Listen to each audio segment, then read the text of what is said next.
Desde nova, já tacava o terror por onde passava.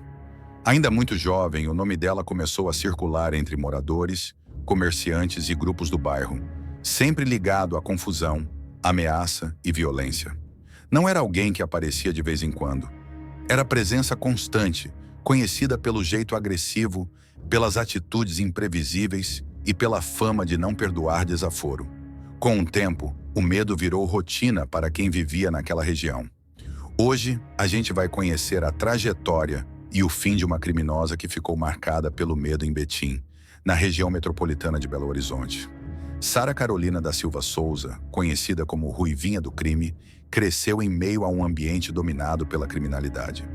Desde muito cedo, a convivência com o tráfico fez parte da rotina dela. Ainda criança, passou a ser usada para pequenas tarefas, circular por áreas dominadas e levar recados, justamente por ser menor de idade e não levantar suspeitas. Aquilo parecia normal dentro daquele contexto, mas foi ali que o caminho dela começou a ser moldado. Com o passar do tempo, Sara deixou de ser apenas alguém usada por criminosos mais velhos. Na adolescência, passou a agir por conta própria. Já andava armada, frequentava pontos conhecidos do tráfico e se envolvia diretamente em conflitos. As primeiras apreensões vieram cedo, e o nome dela passou a aparecer com frequência em ocorrências policiais. Mas o que mais chamava a atenção não era só a quantidade de vezes que era detida, e sim a postura. Ela não demonstrava medo, não recuava e reagia com agressividade a qualquer confronto. A fama cresceu rápido. Moradores evitavam contato. Comerciantes preferiam não se envolver e até quem vivia do crime demonstrava cautela. Bastava o nome Ruivinha do Crime ser citado para o clima mudar. Relatos indicam que ela ameaçava quem contrariava regras impostas e não hesitava em usar violência para se impor. Em muitos casos, não mandava recado, ia pessoalmente resolver. Ainda muito nova, começaram a surgir denúncias de envolvimento em crimes graves, incluindo homicídios e tentativas de assassinato. Segundo relatos, algumas dessas situações estariam ligadas à vingança e disputas internas.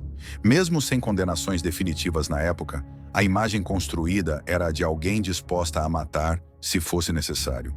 Isso fez com que o medo deixasse de ser exagero e se tornasse parte da rotina da comunidade. Sara também fazia questão de alimentar essa imagem. Nas redes sociais, publicava fotos em festas, viagens, cercada de comparsas, bebidas e dinheiro. As legendas sempre carregavam um tom de provocação e desafio. Era uma forma de ostentar poder e intimidar quem observava. Para muitos, aquilo não era só exibicionismo, mas um recado claro de que ela se sentia intocável. Com o tempo, passou a ser tratada como liderança em áreas dominadas pelo tráfico. Diferente de muitos casos semelhantes, não era vista como alguém manipulada por namorado ou terceiros. Era apontada como alguém que tomava decisões, dava ordens e cobrava resultados. Segundo relatos, até prejuízos causados por ações policiais eram cobrados de comerciantes da região, o que aumentava ainda mais o clima de tensão e revolta silenciosa. A agressividade era constante. Testemunhas relataram episódios em que ela agredia pessoas, ameaçava moradores e dava ordens de violência contra quem considerava problema. Em alguns casos, conflitos chegaram até o ambiente familiar, mostrando que a busca por poder ultrapassou qualquer limite. O respeito que ela exigia vinha pelo medo, não pela lealdade. Apesar das várias passagens pelo sistema, Sara sempre retornava às ruas. O histórico extenso não parecia frear o comportamento. Pelo contrário, a cada retorno, a postura era ainda mais desafiadora. Para muitos era questão de tempo até algo mais grave acontecer. O fim começou em uma noite que parecia comum na região. Um bar cheio, música alta e reclamações de moradores. A polícia foi chamada para conter o barulho e a situação, a princípio, pareceu resolvida. Mas não demorou para tudo sair do controle. Pouco tempo depois, novos conflitos surgiram e a tensão aumentou. Durante uma segunda intervenção, a situação escalou rapidamente. Em meio à confusão, tiros foram disparados contra policiais. Houve perseguição e troca de tiros. Sara tentou fugir, mas acabou sendo localizada por outra equipe. O confronto terminou com ela baleada. Mesmo socorrida, não resistiu aos ferimentos. Abordagem, o casal. Veja com Rangel Faula. A PM reforçou o patrulhamento na região onde os militares foram baleados. Eles estão em busca agora de um homem que conseguiu escapar. A confusão começou neste bar na Avenida Tapajós, no bairro São Caetano, em Betim. Os policiais estavam fazendo abordagens no bar, onde acontecia uma festa com funk e pagode.